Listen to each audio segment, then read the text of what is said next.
जिस विषय पे आज हम आपसे बात करेंगे वो विषय है कि क्यों आज 90% मसीही लोग मसीह जीवन जीने में संघर्ष कर रहे हैं।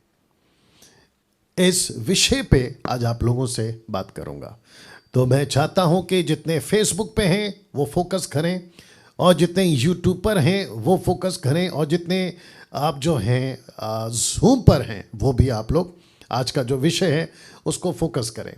तो मैं 3 प्लेटफॉर्म से ये जो टीचिंग है आपको दे रहा हूं। मैं इसको फिर रिपीट कर देता हूं कि क्यों आज 90% मसीही लोग मसीही जीवन जीने में संघर्ष कर रहे हैं। जी, इस विषय पे आज आप और हम समझेंगे, सीखेंगे। क्या आप तैयार हैं?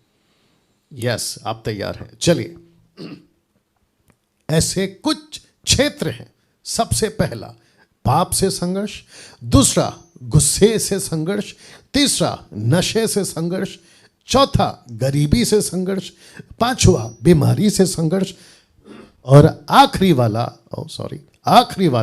डर से संघर्ष। इन सभी 6 बातों से आज आप संघर्ष कर रहे हैं या कर रहे होंगे, जिसके चलते ये टॉपिक आपके बीच में मैंने रखा है। और मैं चाहता हूं कि इसको फिर से मैं आपको समझाऊं कि क्यों आज 90% मसीह लोग मसीही जीवन जीने में संघर्ष कर रहे हैं। एक बात आपके दिमाग में रखिएगा, और जितने जूम पर हैं वो भी सुनिएगा। मसीहत में आने के बाद जिस व्यक्ति ने हमको वचन सुनाया होता है, वो पास्टर हो सकता है, बाइबल टीचर हो सकता है, एवेंजलिस्ट हो सकता है, जिसको हिंदी में सुसमाचारक कहते हैं, आपका शहर का चलता फिरता पर्चा बांटने वाला, यीशु की बातों को फैलाने वाला पर्चे के रूप में वो व्यक्ति कहता होगा, वो ऐसा प्रचार करता होगा कि बस एक बार यीशु में आ जाओ, आपकी सब समस्या खत्म हो जाएगी। बस एक बार यीशु को अपना लो, आपकी बीमारी चली जाएगी, आप सब बातों से मुक्त हो जाओगे। लेकिन उसके बावजूद देखा गया है, समझा गया है, कानों से सुना गया है, और मुझे पूरे भारत से अगर मैं ऐसा ऐलान कर दूं कि पास्टर डैनियल राज आपके 24 घंटे में से 12 घंटे आप लोगों के लिए उपलब्ध रहेगा कि आप अपनी अपनी समस्याएं डैनियल राज को बताओ, तो मैं समझता हूं कि जैसे पिछले कुछ महीनों में इसको जब हमने ओपन किया था कि आपके लिए मैं उपलब्ध रहूंगा सुबह 10 से लेकर, आप सोच नहीं सकते हैं कि मुझे कम से कम प्रतिदिन 300 से भी ज़्यादा कॉल्स आते थे, और जिसमें 90% ये होता था कि पास्टर जी प्रार्थना कर दो, पास्टर जी ये समस्या है, ऐसी समस्या है, ना इससे छूट पा रहे, ना उससे छूट पा रहे, कभी नशा, कभी शराब, कभी गलत आदतें, कभी मोबाइल का चक्कर, कभी न जाने क्या क्या बातें, व्यभिचार। इन सभी चीज़ों में जब मैं सुनता था और मैंने उस वक्त में आकलन किया, ये बात को समझा कि क्यों आज मसीही लोग मसीही जीवन जीने में संघर्ष कर रहे हैं। दूसरी तरफ, या जितने सुन रहे रिस्पॉन्स करते जाएं, दूसरी तरफ जो प्रीचर, पास्टर, एवेंजलिस्ट जो सड़क पे आपको यीशु का पर्चा बांटे थे, वो ये कहते थे कि यीशु के पीछे चलना होगा, यीशु के लिए अपना क्रूस उठाकर यीशु के पीछे चलना होगा, आपको ये बातें त्यागनी होगी, वो बातें त्यागनी होगी। और आपने अपना हाथ भी उठाया था कि yes, I will follow the Christ, जैसा यीशु कहता है वैसा मैं चलूंगा। लेकिन उसके बाद में आपका जीवन 90% मसीही समाज में मसीही लोग संघर्ष करते हुए पाए गए। आज का मैसेज, आज का प्रचार बहुत ध्यान से सुनिएगा। जब आप सुन रहे होंगे और जैसे जैसे हम बिल्कुल आखिरी में पहुंचेंगे, मेरा दावा है आपसे, आप इन सभी बातों से, कौन कौन से, पाप से संघर्ष, गुस्से से संघर्ष, नशे से संघर्ष, गरीबी से संघर्ष, बीमारी से संघर्ष और डर से संघर्ष से छुटकारा पाने का रास्ता आपको मिल चुका होगा। जी हां, ताली बजाकर हम परमेश्वर को धन्यवाद देंगे। जी, सभी वंडरफुल जीसस। या तो मैं चाहता हूं कि इस बात को आपको समझना होगा आज कि इन सभी क्षेत्रों में इसका मैं 6 के जगह 7 कर सकता था, 6 के जगह 8 कर सकता था, या बहुत सारी समस्याएं हैं, लेकिन मैं समझता हूं कि जो मेजर 6 चीजें हैं आज आपके बीच में मैंने रख दिया है। या ये कौन सा, फेसबुक और यूट्यूब का भी चेक कर लेना, ठीक है ना। मैं चाहता हूं कि आप जो जूम पर हैं कुछ 170 और जो टोटल मिलाकर हैं 820, तो तकरीबन 1000 के आसपास आप लोग इस वक्त में मेरे साथ में लाइव हैं। और आप में से बहुत लोगों का भी जीवन शायद इसी के आसपास में संघर्ष करता हुआ बीत रहा होगा। जैसे मैंने फिर कह देता हूं, जैसे पहले कहा था कि इसकी समाप्ति में, आज का मीटिंग समाप्त होते होते आप इससे कैसे विजय पाएं, आप कैसे हासिल कर सकते हैं इसके ऊपर विजय, इसको आप समझ पाओगे। तो सबसे पहले संघर्ष पाप से, पहली बात। जी हाँ, तो मैं फिर पूछूंगा क्या हम सब तैयार हैं? या अगर आप लोग जूम पर जो हैं एक बार थम कर दीजिए, अगर आप लोग तैयार हैं तो एक बार थम कर दीजिए। या सिस्टर शेरी लोबो, या गॉड ब्लेस यू, या सभी सभी सभी, वंडरफुल जी। तो लिखा है पहला, पाप से संघर्ष या संघर्ष पाप से। इतिहास गवाह है, मैं रिपीट करता हूं कि इतिहास गवाह है, अच्छे अच्छे गिर गए इस गड्ढे में, अच्छे अच्छे गिर गए। नीता जी, अगर हिंदी का दिक्कत है तो आप देख लीजिएगा, इसको हम ठीक कर देंगे, गड्ढे में गिर गए, या अच्छे अच्छे गिर गए इस गड्ढे में। या दूसरे शब्दों में, ओल्ड टेस्टमेंट के जितने सेवक, न्यू टेस्टमेंट के जितने सेवक और पहली सदी की कलीसिया लेकर 21वीं सदी तक अच्छे अच्छे इसके चक्कर में गिर गए हैं। लिखा है संघर्ष पाप से। जैसे ही हम पाप से छूटते हैं और हमको परमेश्वर के दास लोग, परमेश्वर के सेवक लोग, यहां तक कि बाइबल, यीशु की बातें, यीशु की शिक्षाएं यही सिखाती हैं, तुम मसीह बन गए हो, पाप नहीं करना, तुम यीशु में आ गए हो, पाप नहीं करना, बपतिस्मा हो गया है, पाप नहीं करना, प्रभु बोझ ले रहे हो, पाप नहीं करना। लेकिन उसके बावजूद संघर्ष करते हुए पाए गए 90% मसीह लोग। और मसीह से मेरा मतलब है, मसीही से मेरा मतलब है पास्टर्स भी, प्रचारक भी, बाइबल टीचर्स भी, और वो सभी तुर्रम खान जो खुद को अपोस्टल्स, प्रॉफिट, बिशप, रेवरेंड, पता नहीं क्या क्या बुलाते हैं, उन तक की मैं बात कर रहा हूं।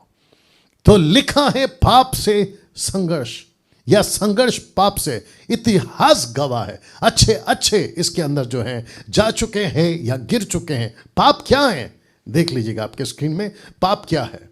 या थैंक यू। पाप क्या है दोस्तों? पाप क्या है? Question mark. परमेश्वर के खिलाफ जाना ही पाप है, परमेश्वर के खिलाफ जाना ही पाप है। आपको पता है आप संघर्ष क्यों कर रहे हैं? क्योंकि आपने अभी तक उस परमेश्वर को नहीं समझा जिसने आपको उद्धार दिया है। बहुत ध्यान से सुनिएगा। कुछ प्रचारक हैं मसीह समाज में, कुछ प्रचारक हैं महाराष्ट्र में, कुछ प्रचारक हैं भारत के 29 राज्य में, पड़ोस मुल्क में, नेपाल में, या फिर बाकी जगहों पर, अफ्रीकन, अमेरिकन कंट्रीज में। कुछ प्रचारक हैं जो परमेश्वर को, बहुत ध्यान से सुनिएगा, मेरे शब्द को ध्यान से सुनिएगा, जो परमेश्वर को सस्ता बना दिए हैं अपने प्रचार के माध्यम से। और जो पब्लिक है, जो लोग हैं, वो चाहे किसी भी धर्म से आते हैं, वो चाहे हिंदू हो, मुस्लिम हो, बौद्धिस्ट हो, पारसी हो, यहूदी हो, कहीं से भी आते हैं। और जब वो अंदर आते हैं, क्यों? क्योंकि जब वो बाहर होते हैं तो उनका ईश्वर या तो लकड़ी का होता है, या तो पत्थर का होता है, या तो प्लास्टिक का होता है, या सृष्टि की कोई चीजें होती है, या तो जानवर होता है। और उनको ऐसा लगता है कि वो तो बोलते नहीं थे, वो तो सुनते नहीं थे, वो तो कुछ करते नहीं थे, और हम जैसा मनचाहा जीवन जीते थे, नशा करते थे, सिगरेट पीते थे, दारू पीते थे, गालियां बकते थे, पाप करते थे। अब यहां पहुंचे हैं तो ये जो प्रचारक है ये तो अच्छा बता रहा है कि उद्धार पालो, स्वर्ग में पहुंच जाओ, आपके पुराने पाप माफ हो गए हैं, अब तुम जो है स्वतंत्र हो, आजाद हो, और यीशु आपसे प्यार करता है, आप उसका बेटा बेटी हैं, और वो आपका बाप है, यानी कि पिता। लेकिन वो नहीं बताते कौन सी बात? ये वचन इब्रानियों की किताब उसका 10 का 26, लिखा है क्योंकि सच्चाई की पहचान प्राप्त करने के बाद, जिसको कहते हैं कि सत्य को जानने के बाद, दूसरे शब्दों में सैल्वेशन पाने के बाद, तीसरे शब्दों में यीशु के पीछे चलने का निर्णय लेने के बाद, यीशु में आने के बाद आप क्या करते हैं? लिखा है क्योंकि सच्चाई की पहचान प्राप्त करने के बाद। यदि हम जानबूझकर पाप करते रहें तो पाप के लिए फिर कोई बलिदान बाकी नहीं। शब्द पे ध्यान देना, जानबूझकर। आप संघर्ष क्यों कर रहे हैं सर? आप संघर्ष क्यों कर रहे हैं? क्योंकि आपने या तो परमेश्वर को सस्ते में ले लिया, या तो खुद के जीवन को सस्ते में ले लिया, या तो फिर आपको लगता है कि अरे पापी तो है, चलता है, मैं आज करूंगा कल छोड़ दूंगा, एक बार दारू पीने से क्या होता है, एक सिगरेट पीने से क्या होता है, मैं वापस आ जाऊंगा, मैं थोड़ा बिगड़कर फिर सुधर जाऊंगा। नहीं कर सकते, इस वचन के मुताबिक नहीं कर सकते। पाप क्या है? परमेश्वर के खिलाफ जाना ही पाप है। तो इस वचन के मुताबिक आप नहीं कर सकते। जितने जूम पर देख रहे हैं, बीच बीच में आप लोग रिस्पांस करते रहें, क्योंकि मैं आप लोगों को देख रहा हूं। या आपने परमेश्वर को कहीं सस्ता तो नहीं समझ लिया? आपको कहीं ऐसा तो नहीं लग रहा है कि अरे चलता है, परमेश्वर अभी कुछ नहीं कर रहा है, मैं जिस दिन पाप करता हूं उसी दिन ऐसा कोई घटना नहीं घटती, मैं तो और मजे से पाप करता हूं, तो इसका मतलब है कि परमेश्वर को चलता है? नहीं चलता, क्योंकि लिखा है, आगे पढ़वा रहा हूं, लिखा है कि हाँ, वचन 27, लिखा है कि हाँ, दंड का एक भयानक भार जोना और आग का ज्वलन बाकी है जो विरोधियों को भस्म कर देगा। इसका मतलब है भार जोना, वेटिंग। जब तक आप पाप कर रहे हैं आपको सजा इसलिए नहीं मिल रही है क्योंकि परमेश्वर वेट कर रहा है। जिस दिन आप गलत वीडियो देखते हैं, पॉर्न वीडियोस या उल्टी सीधी साइट्स को, तो उस वक्त में आपकी जमीन फटकर आपको अंदर नहीं ले लेती, क्योंकि परमेश्वर वेट कर रहा है। और जिसके चलते आपको लगता है अरे चलता है, तो ऐसे लोगों को लगता है कि हम तो जो है जो चाहो मनमानी कर सकते हैं, और फिर बीच बीच में आपके दिमाग में आता है कि अरे कुछ भी नहीं हो रहा है, मेरे साथ अच्छा नहीं चल रहा है, मैं जो नहीं चाहता वो करता हूं, जो चाहता वो नहीं करता, जिसके चलते लिखा है कि आप पाप से संघर्ष करते हुए पाए जा रहे हैं। कम ऑन, यस और नो? या थैंक यू। तो जितने दर्शक अभी देख रहे हैं, तकरीबन 1100-1200 के आसपास, मैं आप सभी को बता दूं, आपको इस शब्द को हल्के में नहीं लेना है। पाप क्या है? मैंने आपको अभी बताया, परमेश्वर के खिलाफ जाना ही पाप है। एक व्यक्ति पाप के चक्कर में पड़कर परमेश्वर के खिलाफ जाने का नतीजा भुगत चुका है, और उसको कहते हैं आदम, उसको कहते हैं हव्वा, उसको कहते हैं इंग्लिश में एडम एंड ईव। उस व्यक्ति ने पाप को हल्के में लिया, उसको लगा चलता है, खा लेते हैं, क्या होता है। आजकल वही चल रहा है। तो मैं आपको फिर से बता दूं, जितने मसीह लोग हैं, मैं आपको फिर से बता दूं, जितने जवान लड़का लड़की हैं, आप बहुत संघर्ष कर रहे हैं, जैसे ये शब्द है, आप बहुत स्ट्रगल कर रहे हैं पाप से। आप चर्च तो जाते हैं, अच्छी प्रीचिंग भी सुनते हैं, साथ ही साथ आपको ऐसा लगता है कि ओ, आज का कन्वेंशन बहुत अच्छा था, आज की टीचिंग बहुत अच्छी थी, और उस रात आप ऐसे सोते हैं, आपको ऐसा लगता है कि बस अभी से मेरे जैसा पवित्र व्यक्ति कोई नहीं है, लेकिन अगले ही पल आप संघर्ष करते हुए पाए जाते हैं। जैसे ही आपके हाथ में फोन आता है, जैसे ही एप्लीकेशन ऑन होती है, और जैसे ही आप किसी लड़का को या लड़की को देखते हैं, जैसे ही किसी औरत या आदमी को देखते हैं, जैसे ही आप किसी टेलीविजन के प्रोग्राम को ऑन करते हैं, आपका संघर्ष शुरू हो जाता है। ऐसा जीवन आप जीते आ रहे हैं, और जिसके चलते मैंने लिखा है कि इतिहास गवाह है, अच्छे अच्छे गिर गए इस गड्ढे में। क्यों? क्योंकि उन्होंने परमेश्वर के खिलाफ जाने वाली बात को हल्के में लिया। तो लिखा है इस वचन के मुताबिक, जानबूझकर पाप करने वाला नहीं बचेगा। और दूसरा तिमोथी 2:22 कहता है, जवानी की अभिलाषाओं से भाग। शब्द पे ध्यान देना कि जवानी की अभिलाषाओं से भाग।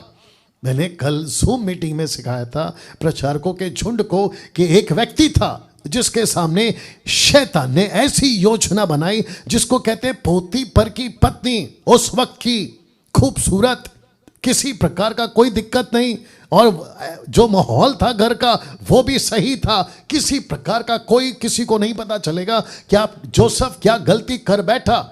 वहां पर रानी का सपोर्ट, पति पोतीपर की पत्नी का सपोर्ट, और साथ ही साथ में घर में कोई नहीं है और ना ही सीसीटीवी कैमरा लगा है किसी प्रकार का। बट ऐसे टाइम पे लिखा है कि जोसेफ भागा। शब्द को ध्यान देना, जोसेफ भागा, जोसेफ भागा।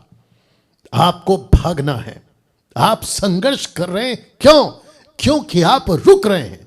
संघर्ष क्यों कर रहे हैं? क्योंकि जिसको छोड़ देना है उसको पकड़ के रखे हैं। आपको तकलीफ है ना। मुझे एक लड़की मैसेज करती है कि पास्टर डैनियल, मुझसे गलत चैट्स छूट नहीं रहे। वो इसलिए नहीं छूट रहे हैं क्योंकि आपने पुराने दोस्तों को कट नहीं किया है। वाह, आपने पुरानी बातों को कट नहीं किया है। गर्लफ्रेंड ने बॉयफ्रेंड को छोड़ा नहीं है, बॉयफ्रेंड ने गर्लफ्रेंड को नहीं छोड़ा है। एक्स्ट्रा मैरिटल अफेयर्स आपके नहीं छूटे हैं और आप वहीं पर हैं, और जिसके चलते आप संघर्ष कर रहे हैं। अगर ऐसा ही रहा तो वचन 27 कहता है कि बस एक भयानक बात जो ना बाकी है, और लिखा है कि आग का ज्वलन बाकी है और विरोधियों को भस्म कर देगा। ये जो शब्द है ना विरोधी, ये विरोधी कौन है? ध्यान से सुनना। आई होप जूम पर सब लोग सुन रहे हैं। ये विरोधी कौन है? ये विरोधी वो है जो एक वक्त में परमेश्वर का बेटा बेटी था। ये विरोधी कौन है? जो एक वक्त में परमेश्वर का सेवक था। ये विरोधी कौन है? जो एक वक्त में परमेश्वर का वचन का प्रचार करने वाला, यीशु की बातों को सिखाने वाला सेवक था। ऐसा वक्त आ गया कि वचन कहता है कि वो परमेश्वर के नजर में विरोधी बन गया।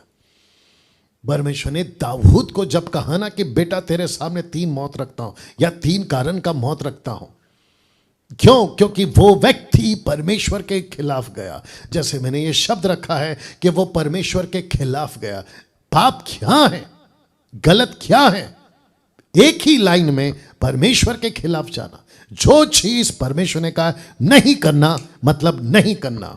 और अगर ऐसे आप नहीं सुनते हो तो लिखा है कि पाप का परिणाम एक ही है, और वो है परमेश्वर के विरोधी बन जाना, परमेश्वर आपका विरोधी बन जाना, और अनंत काल का नरक या आग आपका इंतजार कर रहा है। तो ये रहा पहला पॉइंट। दूसरे पॉइंट को रखने से पहले मैं इस वक्त में आपसे कहना चाहता हूं, आपको जितनी जल्दी हो सके, अभी अभी जितनी जल्दी हो सके, आपको सिगरेट छोड़ देना है। आपको नशा जो आएगा अभी छोड़ देना है। आपको वो सारी बातें छोड़ देना है। आपको वो सारे गलत बातों को त्याग देना है, और आपको कहना है कि मैं भाग रहा हूं। ये जो शब्द है ना, लिखा है मैं भाग रहा हूं। You have to run. उस चीज से रन, जो चीज आपको परमेश्वर से अलग करती है, रन फ्रॉम देयर, भागो वहां से। ये शब्द है। दूसरा लिखा है संघर्ष गुस्से से। मैं जानता हूं बहुत सारे मसीह, बहुत सारे सेवक, बहुत सारे मसीह समाज में इसका शिकार होकर बैठे, और गुस्सा खत्म होने के बाद, गुस्से से बाहर निकलने के बाद, जब सब कुछ ठीक हो जाता है, वो खुद ही खुद को कहते रहते हैं मैंने ऐसा किया, अरे पागल था मैं, ऐसा मैंने क्यों किया। तो मैं चाहता हूं कि ये जो दूसरा पॉइंट है, लिखा है संघर्ष गुस्से से। मनुष्य का सबसे ज्यादा नुकसान गुस्से में लिए हुए निर्णयों का होता है। जी हां, अगर आप लोग जूम पर जो लोग सुन रहे हैं या बीच बीच में रिस्पॉन्स करते रहेंगे, जी शुक्रिया, वंडरफुल जीसस। मनुष्य का सबसे ज्यादा नुकसान गुस्से में लिए हुए निर्णयों का होता है। गुस्से में आते हैं रिश्ते तोड़ देते हैं, गुस्से में आते हैं नौकरी छोड़ देते हैं, गुस्से में आते हैं बिजनेस को खत्म कर देते हैं, गुस्से में आकर लोग अपनी जिंदगी तक ले लेते हैं। ट्रेन के नीचे आके कट जाते हैं, बिल्डिंग से छलांग लगा लेते हैं, खुद को आग लगा लेते हैं। और जो मिडिल क्लास के लोग होते हैं ना, जो झोपड़पट्टी या फिर चौल में रहते हैं, उनका पति जब दारू पीकर उनको पीट रहा होता है तो उनको ऐसा लगता है कि अब सब कुछ खत्म हो गया है, केरोसिन अपने ऊपर डाल लेती हैं और खुद को आग लगा लेती है। क्यों? गुस्से में। कम ऑन, यस और नो? गुस्से में। और जिसके चलते परिणाम होता क्या है? परिणाम होता यह है कि आप जो हैं अपने जीवन को पूरी तरह से ख़त्म कर चुके होते हैं। जितने जूम पर हैं, मैं चाहता हूं कि अगर आप लोग मेरी बात को सुन रहे तो फोकस करें यार। थैंक यू, थम करके बताते रहें। जी जी,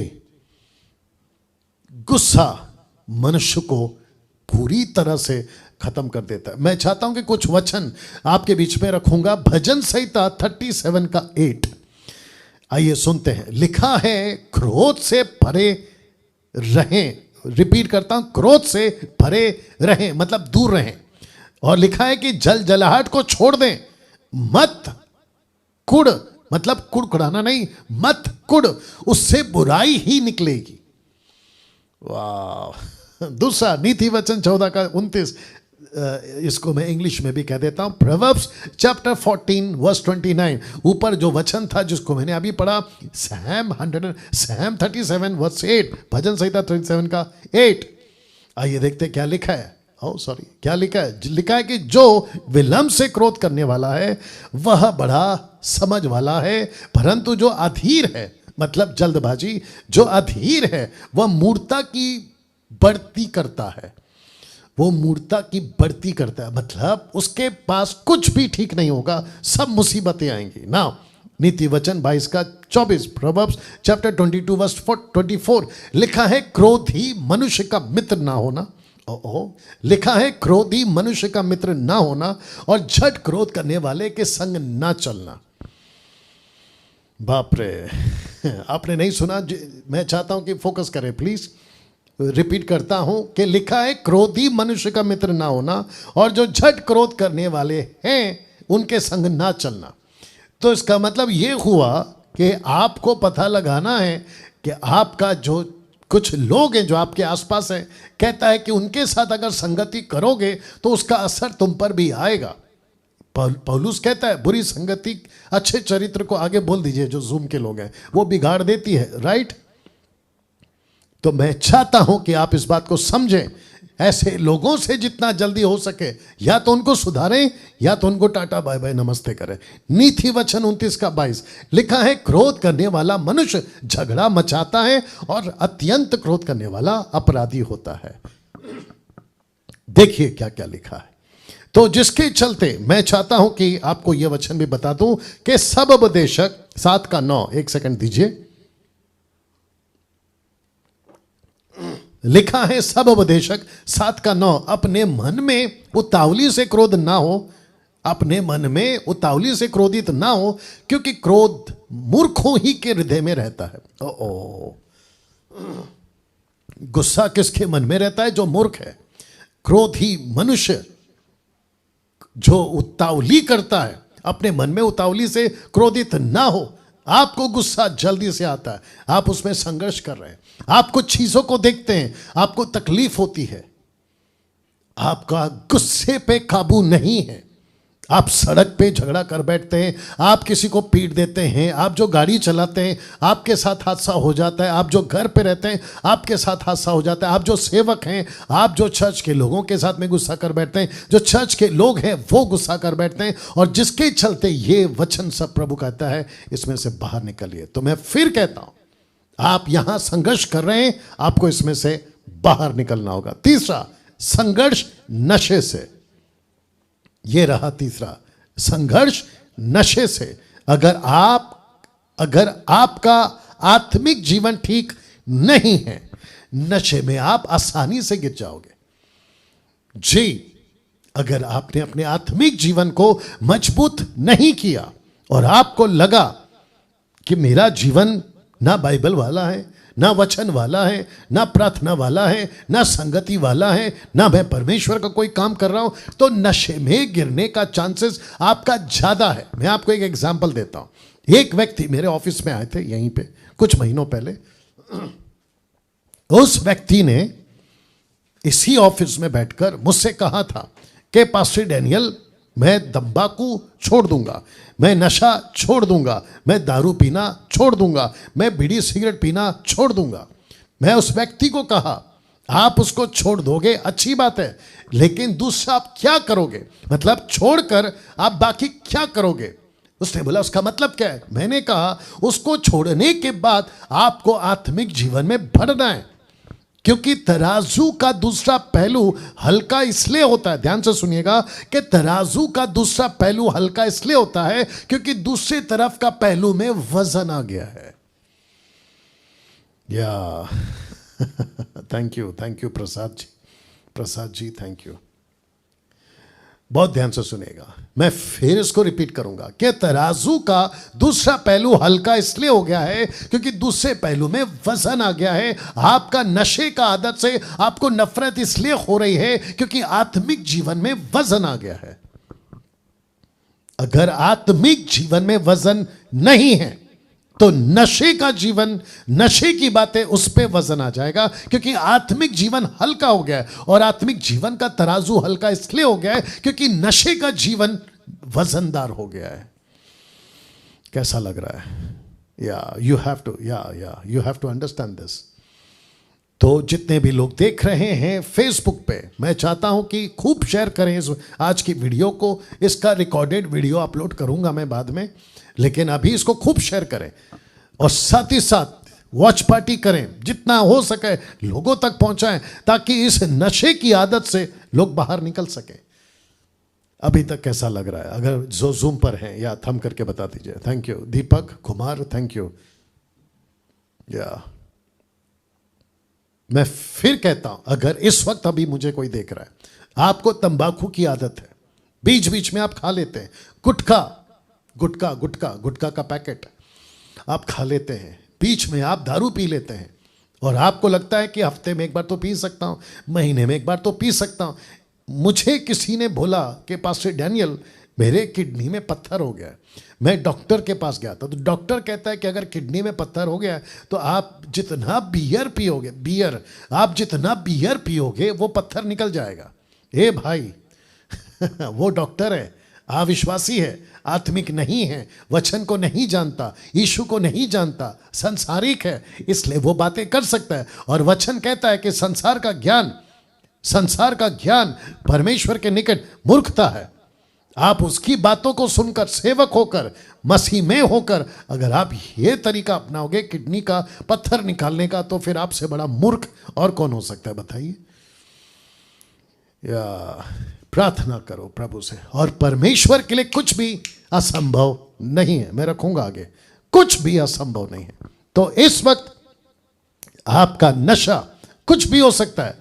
आपका नशा हो सकता है ज्यादा चाय पीना, आपका नशा हो सकता है ज्यादा टीवी देखना, आपका नशा हो सकता है रील्स देखना, फेसबुक और यूट्यूब के जो रील्स होते हैं वो नशा है आपका नशा हो सकता है ज्यादा आपका जो मोबाइल है उसके जो गेम्स हैं वो हो सकता है, आपका किसी भी प्रकार का नशा हो सकता है। यह भी नशा हो सकता है कि आप उल्टी सीधी वीडियोस को देखते हैं, यह भी नशा हो सकता है। आपको इसमें से बाहर निकलना होगा। बाहर कब निकलोगे?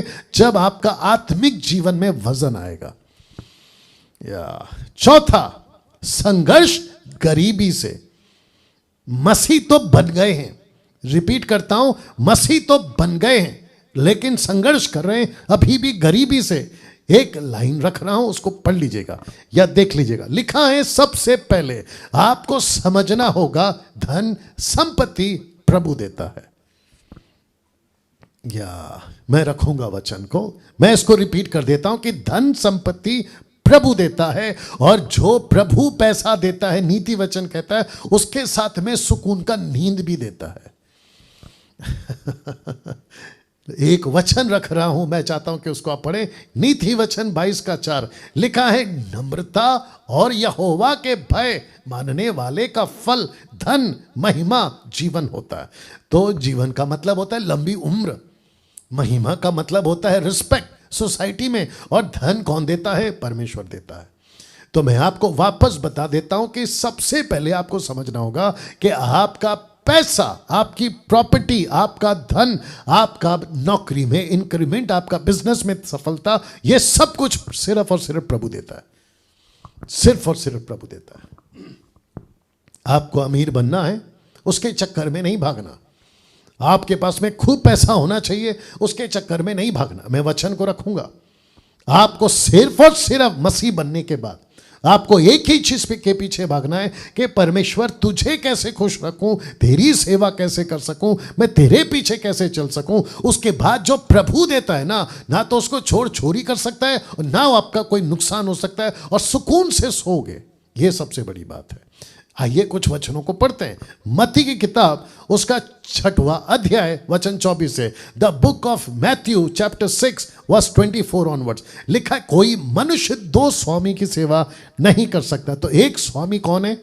परमेश्वर। दूसरा स्वामी कौन है? पैसा। इस कॉन्टेक्स्ट में पैसा, आप सोच के देखिए, पैसे के चक्कर में आज रिश्ते टूट रहे हैं। कम ऑन, यस और नो। पैसे के चक्कर में पति पत्नी को, पत्नी पति को छोड़कर जा रही है। पैसे के चक्कर में नौकर अपने मालिक से दगा कर रहा है, मालिक अपने नौकर से दगा कर रहा है, पार्टनर अपने दूसरे पार्टनर से दगा कर रहा है। और चालबाजी चालाकियां तो इतनी है कि मैं आपको क्या बताऊं।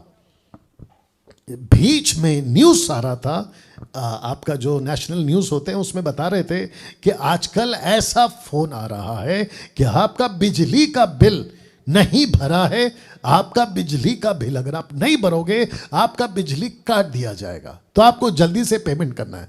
ऐसे चक्कर में आप डर जाते हैं, और जिसके चलते जो अपोजिट, जिसको कहते हैं ना फ्रॉड पीपल या लोग, वो आपको कॉल करते हैं, आपका जो है ये दबा दो, वो दबा दो, आपका OTP दे दो, आपका ये दे दो, वो दे दो, और आप उसके चक्कर में आपका पूरा बैंक बैलेंस खाली। इससे आपको बचना होगा, इससे आपको बचना होगा। तो फिर से कहते हैं, लिखा है, कोई मनुष्य 2 स्वामी की सेवा नहीं कर सकता, क्योंकि वह एक से बैर, दूसरे से प्रेम रखेगा, एक से मिला रहेगा, दूसरे को तुच्छ जानेगा। तुम परमेश्वर और धन दोनों की सेवा नहीं कर सकते ना। फिर दूसरा स्वामी कौन है? पैसा। दूसरा स्वामी कौन है? पैसा। आपने किसको स्वामी बना दिया? किसको परमेश्वर बना दिया? परमेश्वर के बाद पैसे को परमेश्वर बना दिया। आप मसीह में आए थे, आपका फोकस प्रभु था। आप यीशु में आए थे, आपका फोकस प्रभु था, और वो पैसा प्रभु ही था। आपने कहा मुझे कुछ नहीं चाहिए, मुझे सिर्फ प्रभु चाहिए। लेकिन उसके बाद आप संघर्ष करते हुए पाए गए।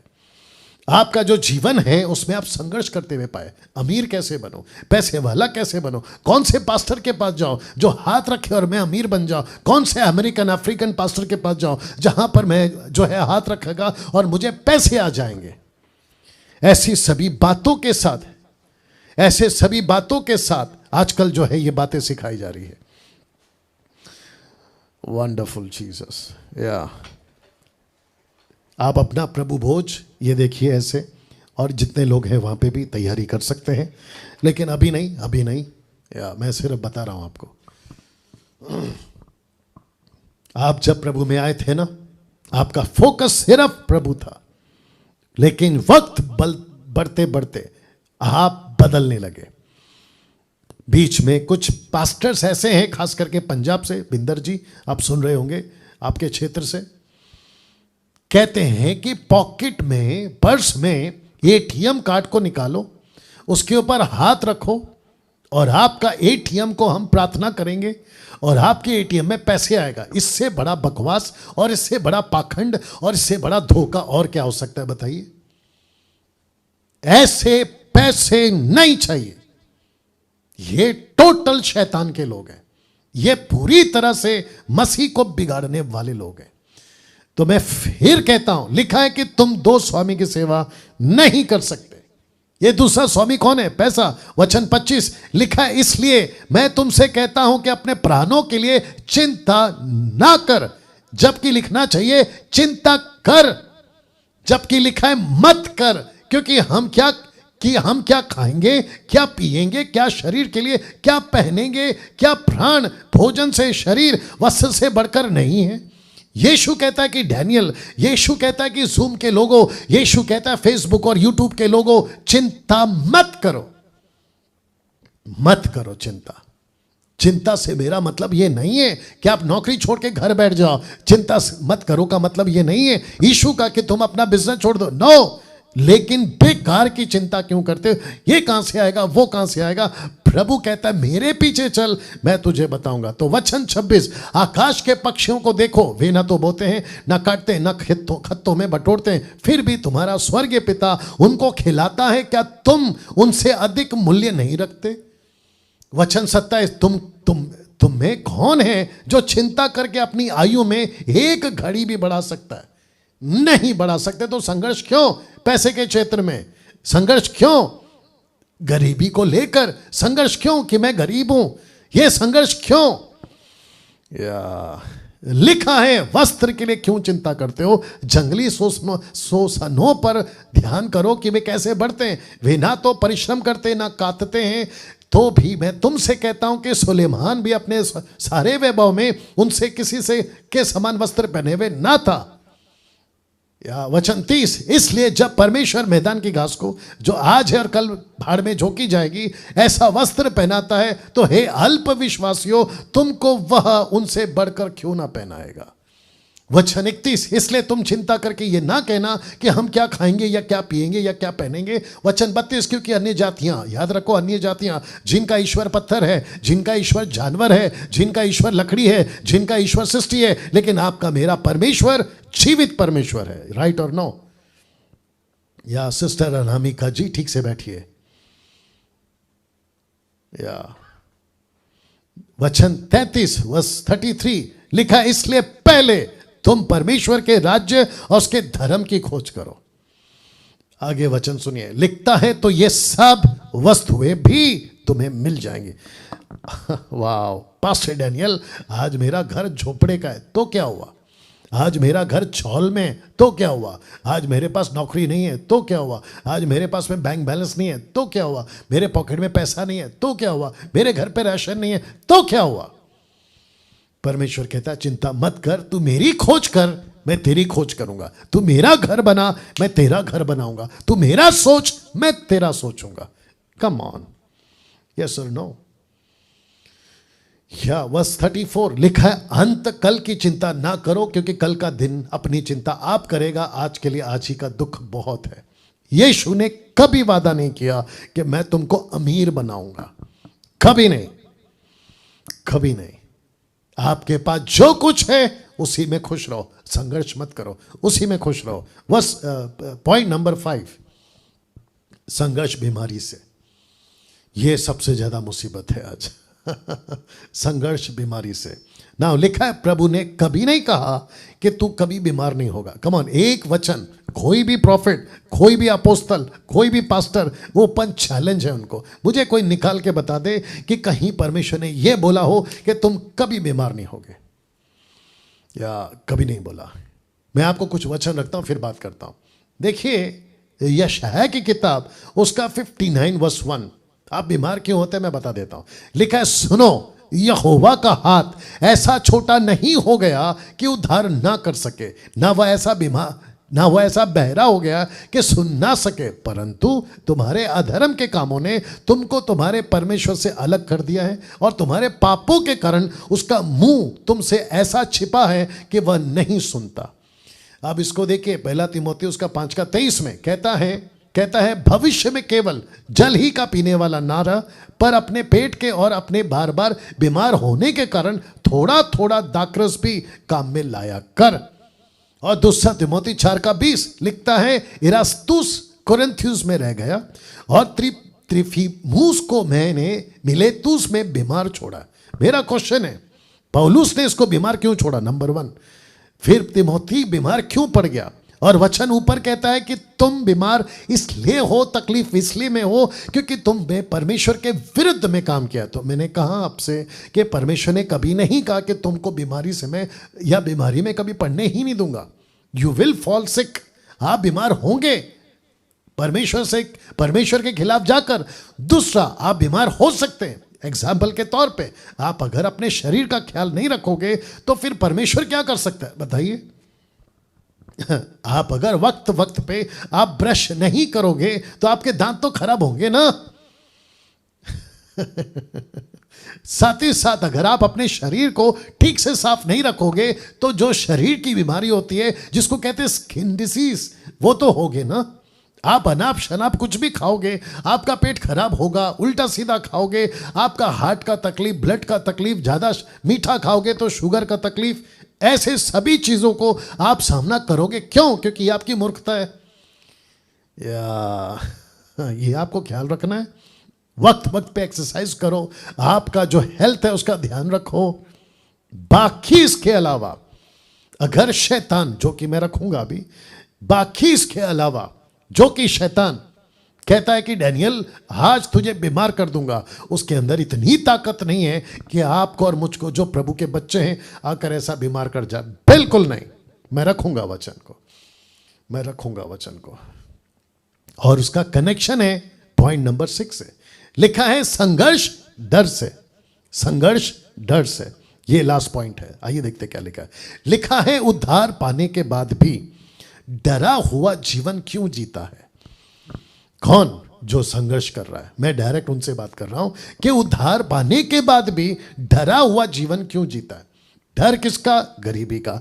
डर किसका? बीमार होने का। डर किसका? संसार का। डर किसका? पुराना श्राप का। डर किसका? इसका उसका। या वचन रख रहा हूं सब आपके सामने। रोमियो की किताब उसका 8:31 लिखा है, अंत हम इन बातों के विषय में क्या कहें? यदि परमेश्वर हमारी ओर है तो हमारा विरोधी कौन हो सकता है? वचन 32, जिसने अपने नीच पुत्र को भी ना रख छोड़ा परंतु उसे हम सब के लिए दे दिया, वह उसके साथ हमें और कुछ क्यों ना देगा? वचन 33, परमेश्वर के चुने हुए पर दोष कौन लगाएगा? परमेश्वर ही है जो उसको धर्मी ठहराने वाला है। वाह। 34, ध्यान से सुनिएगा। फिर कौन है? शैतान की औकात है? बिल्कुल नहीं। किसी और की औकात है? बिल्कुल नहीं। लिखा है फिर कौन है जो दंड की आज्ञा देगा? मसीह ही है जो मर गया वरना मुर्दों में से जी भी उठा, परमेश्वर के दाहिने ओर है और हमारे लिए निवेदन भी करता है। वचन 35 को ध्यान से सुनना। लिखा है कौन हमको मसीह के प्रेम से अलग करेगा? अब यहां से 17 बातें शुरू हो रही है। कितनी? 17 बातें। सबसे पहला क्लेश या संकट या उपद्रव, अकाल या नंगाई या जोखिम या तलवार, परंतु इन सब बातों में हम उसके साथ द्वारा जिसने हमें हमसे प्रेम किया जयवंत से भी बढ़कर है, क्योंकि मैं निश्चय जानता हूं ना मृत्यु ना जीवन ना स्वर्गदूत ना प्रधानताएं ना वर्तमान ना भविष्य ना सामर्थ ना ऊंचाई ना गहराई ना कोई और सृष्टि, ना कोई और सृष्टि, आकाश की सृष्टि यानी लूसीफर की सृष्टि, ऐसी कोई दूसरी सृष्टि हमें, आपको जो फेसबुक और यूट्यूब और जूम पर लिखा है, हमें परमेश्वर के प्रेम से जो हमारे मसीह यीशु में है अलग कर सकेगी। दूसरे शब्दों में नहीं कर सकेगी। ताली बजाकर परमेश्वर को धन्यवाद। या टोटल 17 बातें आपको अलग नहीं कर पाएंगी। कैसा लग रहा है अभी तक? तो मेरा क्वेश्चन है, डर क्यों? डर का संघर्ष क्यों? आप अपना मसीह जीवन डर डर कर क्यों जी रहे हैं? रात को भूत का डर, बुरे सपनों का डर, आपके छाती पे कोई आकर बैठ गया उसका डर, पड़ोस के जादू टोने का डर, आपको ऐसा लगता है कि कोई रिश्तेदार है जो मेरी जिंदगी खराब कर देगा जादू करके, उसका डर। ये संघर्ष का डर क्यों? वाह।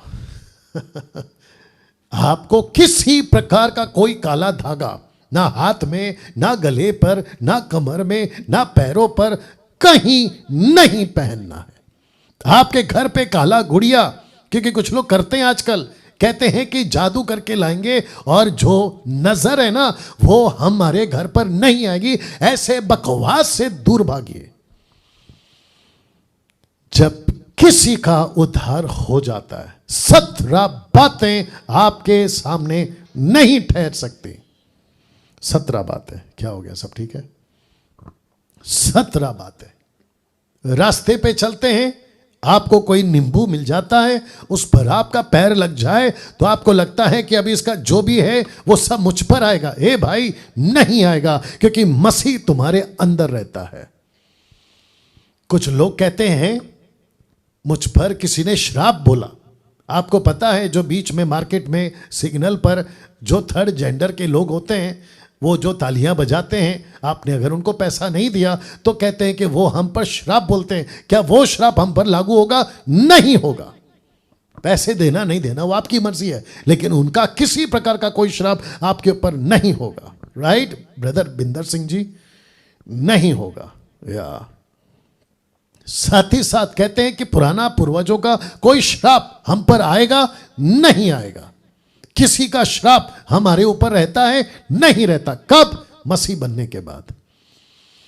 वाह, मैं चाहता हूं कि अब अंत में, क्योंकि वक्त को भी ध्यान रखना है और इसके बाद प्रभु बोझ होगा, अंत में ये चित्र देख लो, फॉलोवर्स ऑफ जीसस क्राइस्ट कैसे होते हैं, मतलब जो यीशु के फॉलोवर्स होते हैं वो कैसे होते हैं। मुंबई की भाषा में रख रहा हूं, लिखा है बिंदास। हम मसीह लोग कैसे होते हैं, जरा जोर से बोल दीजिएगा, दीपक कुमार या बाकी जितने लोग हैं, हम कैसे होते हैं? बिंदास। तो पाप से संघर्ष नहीं करते, गुस्से से संघर्ष नहीं करते, नशे से संघर्ष नहीं करते, गरीबी से संघर्ष नहीं करते, बीमारी से संघर्ष नहीं करते, डर से संघर्ष नहीं करते। और इन सब पर मसीह यीशु हमको कहता है विजयी जीवन देता है, विजयी जीवन देता है।